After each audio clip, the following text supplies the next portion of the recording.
Okay, welcome to this small video showing the main difference between the two versions of the Flying3D X8. So basically here I have my first version of my Flying3D X8, which including a firmware in version 1.2, and recently I received a new model of the Flying3D. So in an external point of view, there is no real big change, but in fact there are. So I will try to make a list what they changed and what they fixed in this new version. So the good point, and unfortunately there are still some bad points too. So I will maybe start with the bad points.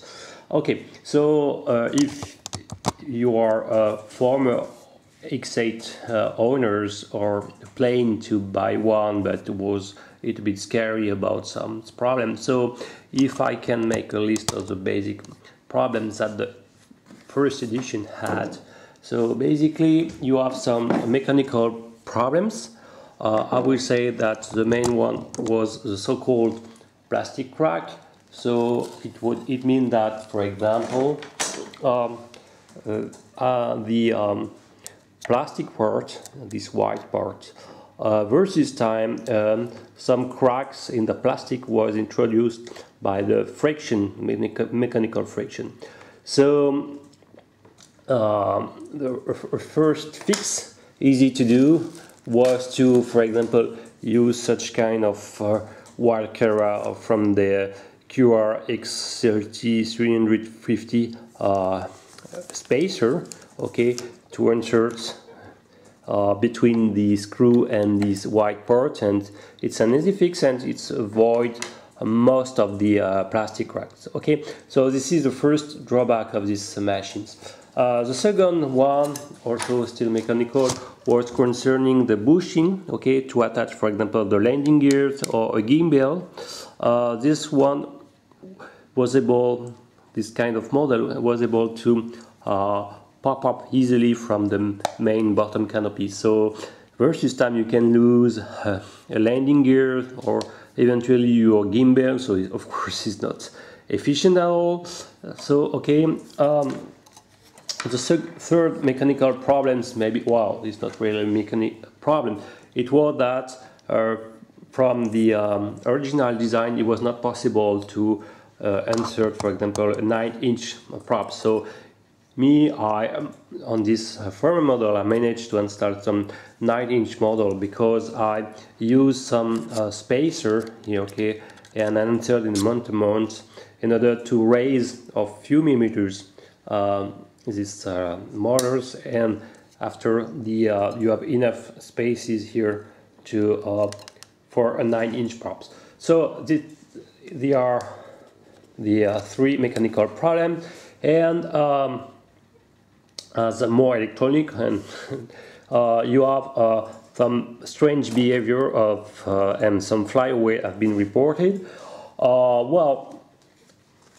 This flyaway was mainly due to flying controlling bugs in the firmware, but the problem that compared to the, for example, the Cheerson CX30S, the firmware cannot be updated online as it was expected to be. So you are stuck in your firmware version. So for this first version I have, it was 1.2, but there have been a version 1.3 correcting some bugs, okay, some telemetry, adding some telemetry information.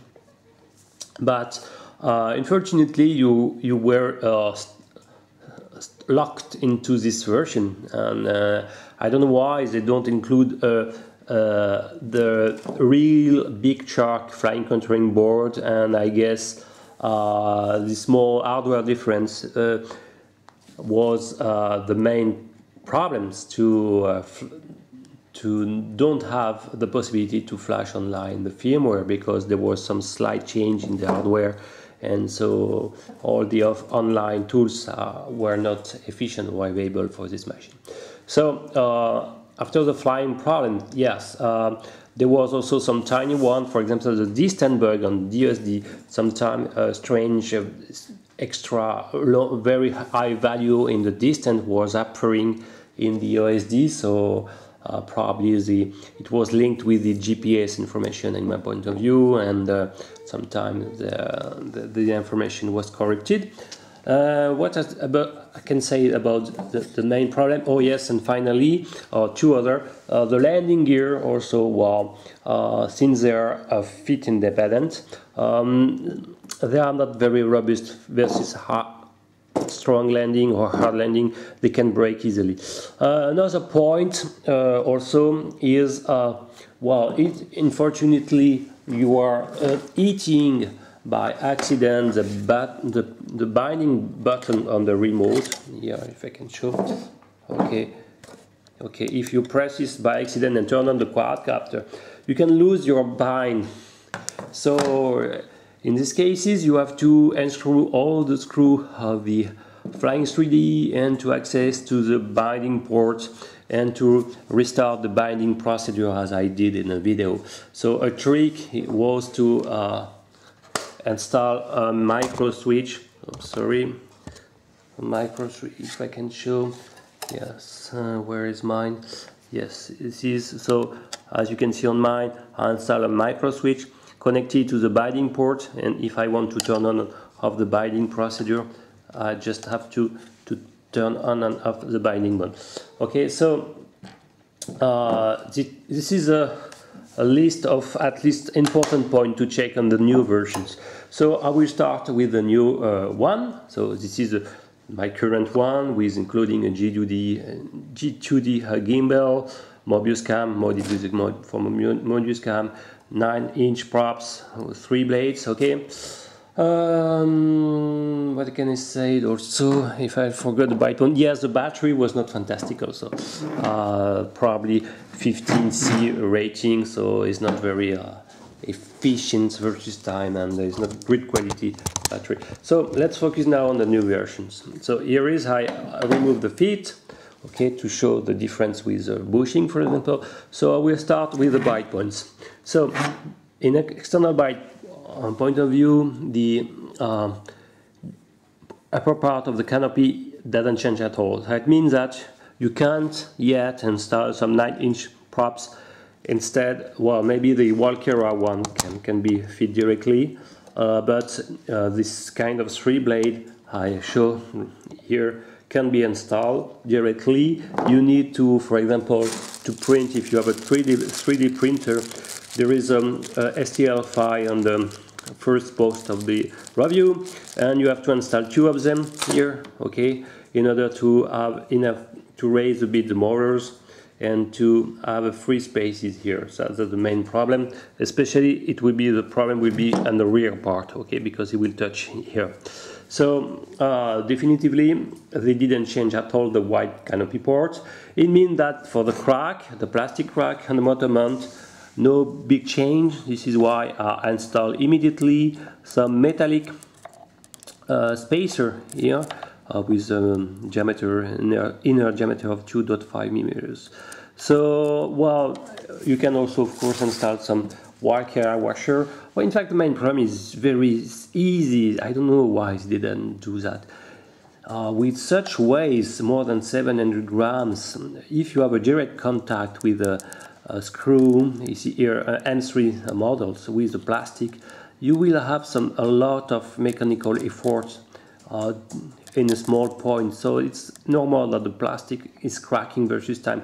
So at least with such metallic washer spacer, you will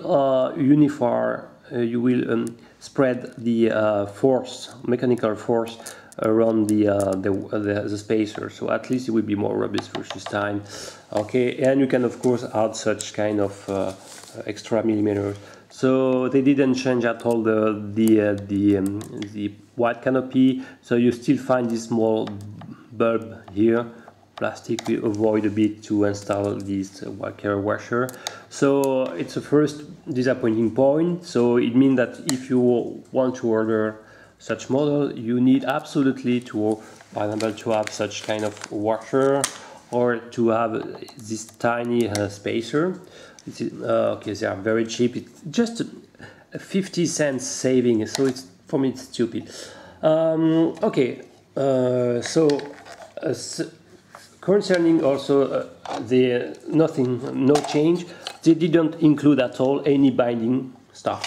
So as you can see, I renew my operation and reinserted this yellow cable as a bind cable. So if I want to bind, I just need to lock these two wires and it will be in binding mode. So okay, so that's the main another drawback that didn't change. Concerning the feet, also no change at all. This is exactly the same. So very flexible. Okay, I don't know if you can see. They are very flexible. So not very resistant for crash. Okay, so the bushing at the extremity are exactly identical. Okay, so no real new stuff. Okay, maybe they improve a bit this part, but not completely sure. Okay, so three since they didn't change the white canopy part, no change at all for this part. Okay, so let's see if they change a bit something physically. Yes, a bit. At least they start to change. At least the bottom black part. So, wow, they designed a new diagram here. I don't know if you can see, indicating maybe more clearly. Okay, yes, and more and clearly the sense, the voltage, so the plus, the negative. Okay, and the signal port for two gimbal. So if you want to control, for example, the pan and tilt of your gimbal, it's okay. Only the left one is the plus the 12. It would be nice if, for example, this one would have been a plus 5 volt in the case you want to carry a very tiny FPV kit, for example, or you need a 5 volt source. But this one is not connected, so on this 3-1 and bottom one are for the gimbal, and the external left one is to power your gimbal, for example. Another change concerning the way to insert bushing. As you can see now, they seems to insert more deeply the bushing, so it's assumed to be more solid. Okay, it means that the gimbal cannot be you can lost in flights your gimbal. This seems to be more okay, so it will avoid you to glue, for example, this one. And it's the same here also for the landing landing gear part. It seems that the bushing now are more inserted deeper. Okay, it should be more efficient. I don't think it's a perfect solution, but at least is less bad, less worse than it was to be. Okay, so this is visible stuff. So now I will so no 9-inch compatible, no binding plug, still plastic, potentially plastic crack, and well, an improvement in the bushing. Okay, that's correct. Let's now see what they change positively. So in fact it's not visible, but everything is internal. Well, you can maybe see a bit. If you can, maybe you can see, now you can see this white box here. This is now the new flying controlling board. Okay, so they change the current flying controlling board from JetShark. It was an X4 model, and now it's written to be X8. So they upgrade the flying controlling board, and now it's possible to do an online flashing. So this is definitively good news. And more, this version is coming with the version 1.42 firmware. So this one is correcting a flyaway problem. Okay, they compute correctly, or they take into account when you have a problem in GPS information. So thanks to this firmware, no more flyaway problem. And the good news now, all Banggood stocks from January is now with this firmware version. So if you buy this Flying3D X8, you will have the same model that I have. So this flying controlling board is installed on the phone, very clear. And one advantage of this new flying controlling board, now everything is plugged with servo plugs, so it means that the building of the inside building is much more cleaner, less soldering, bad soldering job. Now you have no more. It's very clean inside with all servo plugs. It means that if you want to use the electronics to install another quadcopter, it will be even more easier. Okay, so everything is much more cleaner. That's very a good point. What I can say also are the good points. Well, they also change so of course now you can update the firmware via the mini USB plug here. Okay. They also change the OSD version of the firmware of the remote control. So now it came with a version 1.4 on the remote. Okay, so basically here, and if I press OK, it's coming with the firmware version 1.4. Okay, so what I noticed, so first I was able to control with this remote my Flying3D, my firmware version with the 1.2 firmware. Okay, so this remote can fly all firmware model of the Flying3D. So to resume, so this is definitively a good point. So if you have the last version, for example, and you're interested with the X6, you can, for example. So basically, this new version is assumed to fix, for example, the distance bug problems. So when sometimes the distance displayed is very important suddenly, so linked with the GPS problems. But I found that they also introduce a tiny bug. It can be shown here because I need the battery of the quadcopter. But maybe it's inside this one. Okay, no, it's in another room.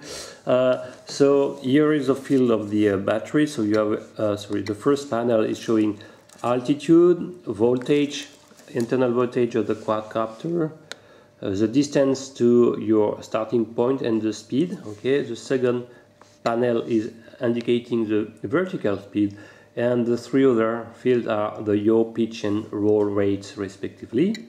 Finally, you have the number of satellites you're receiving.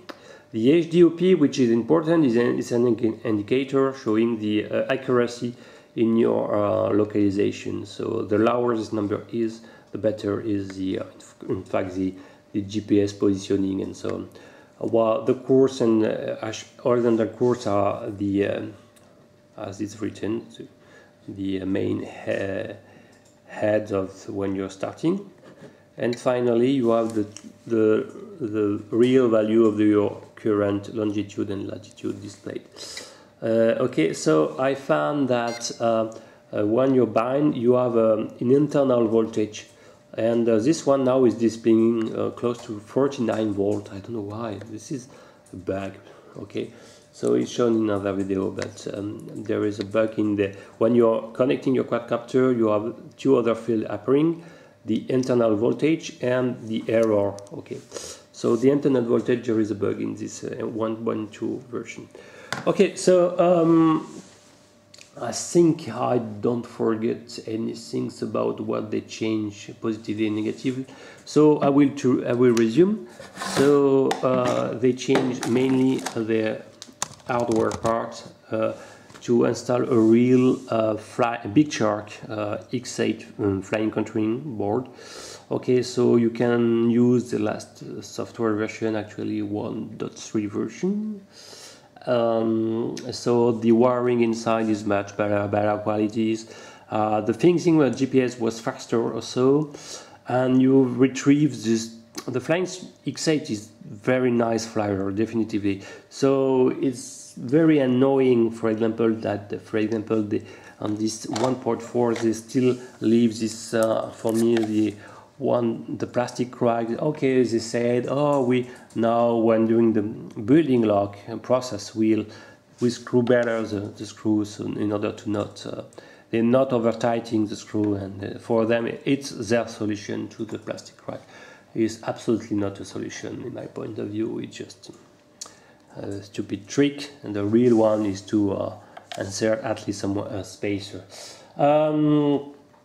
So now from the version 1.4, I think if you are aware of potentially plastic racking, if you order immediately some washer and worker one, for example, this is a very interesting quadcopter.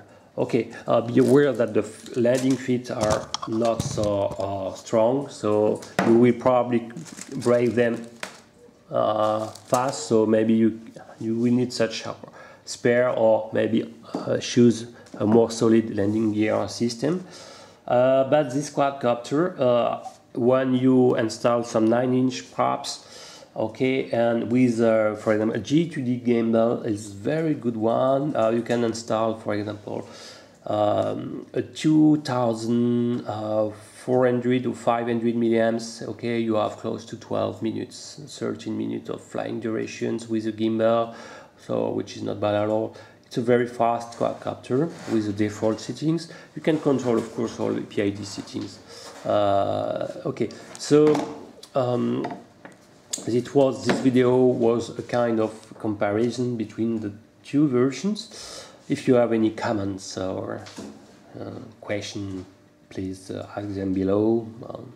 And if you like this video or my reviews, please subscribe. Bye bye.